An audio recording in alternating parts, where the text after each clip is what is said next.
फिर उसके ऊपर अपने पुराने कपड़े पहन लेता है और वे जूते जो वार्डन ने उसे शीशे की तरह चमकाने के लिए दिए थे, एंडी उन्हें पहनकर निकल जाता है। रात को जैसे ही सारी लाइट्स बंद होती हैं, एंडी अपने सेल में की गई सुरंग से बाहर निकलता है। इसके बाद वह एक गटर का पाइप तोड़ता है और उस पतले से गटर के पाइप में रेंगता हुआ उस जेल से फरार हो जाता है, जिससे आज तक कोई भी भाग नहीं सका था। हालांकि एंडी जिस गटर के पाइप से रेंगता हुआ बाहर निकला था वह लगभग 2 किलोमीटर लंबा था। अगली सुबह एंडी उस बैंक में जाता है जहां पर वार्डन का सारा ब्लैक पैसा होता है। ये पैसे एक ऐसे आदमी के नाम पर होते हैं जो इस दुनिया में है ही नहीं। ये सारा डॉक्यूमेंट्स का खेल एंडी ने ही तो बनाया था और बैंक में उस अकाउंट के ओनर का जो सिग्नेचर था वह जेल से एंडी किया करता था। इसलिए एंडी को वार्डन का सारा पैसा निकालने में कोई मुश्किल नहीं होती। एंडी के पास उस आदमी के नाम के सारे डॉक्यूमेंट्स होते हैं, इसलिए एंडी बैंक्स में जाकर सारे पैसे निकाल लेता है और ये पैसे होते हैं $3,70,000। यानी कि एंडी न केवल आजाद हुआ बल्कि वह पैसों से मालामाल भी हुआ। और यहाँ हमें पता चलता है कि एंडी जिस दिन से उस जेल में एंटर हुआ था उसी दिन से वह इस काम की प्लानिंग कर रहा था। वार्डन ने एंडी के साथ जेल में बहुत बुरा सलूक किया था और उसने टॉमी को भी मार दिया था, इसलिए वह वार्डन के काले पैसों के सबूत मीडिया को देता है। अगली सुबह यह खबर न्यूज़पेपर में छप जाती है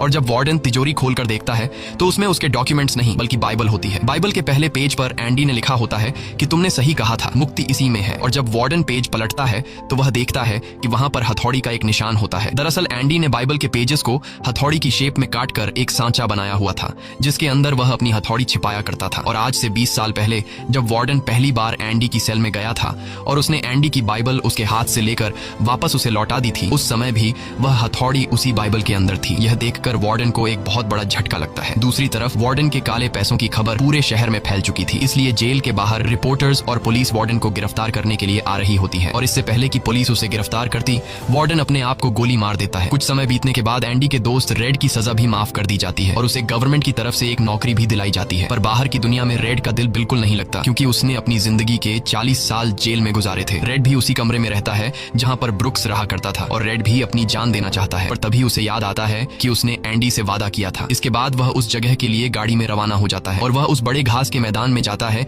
जहां पर एक बहुत बड़ा पेड़ होता है, साथ ही पत्थरों की दीवार भी होती है। उस दीवार पर एक काले रंग का पत्थर होता है और जब वह उस पत्थर को उठाता है तो उसके नीचे एक बॉक्स होता है। उस बॉक्स के अंदर कुछ पैसे और एक लेटर होता है। ये लेटर एंडी का होता है। उस लेटर में लिखा होता है कि एंडी रेड का उसी जगह पर इंतजार कर रहा है जिस जगह के बारे में एंडी ने रेड को जेल में बताया था। उसके आगे एंडी ने लिखा होता है कि उम्मीद अच्छी चीज होती है। इसके बाद रेड उस जगह पहुंच जाता है और जब वह समुद्र किनारे जाता है तो वो देखता है कि एंडी नाव में बैठकर अपनी नाव ठीक कर रहा है। यह जगह, यह सब कुछ एंडी का वह सपना होता है जो उसने जेल में रेड से शेयर किया था और रेड ने कहा था कि उम्मीद अच्छी नहीं होती। इसके बाद यह दोनों एक दूसरे को गले लगाते हैं और इसी के साथ ये कहानी खत्म हो जाती है। अगर आपको यह वीडियो अच्छी लगी हो तो हमारे चैनल को सब्सक्राइब और वीडियो को लाइक जरूर कीजिए।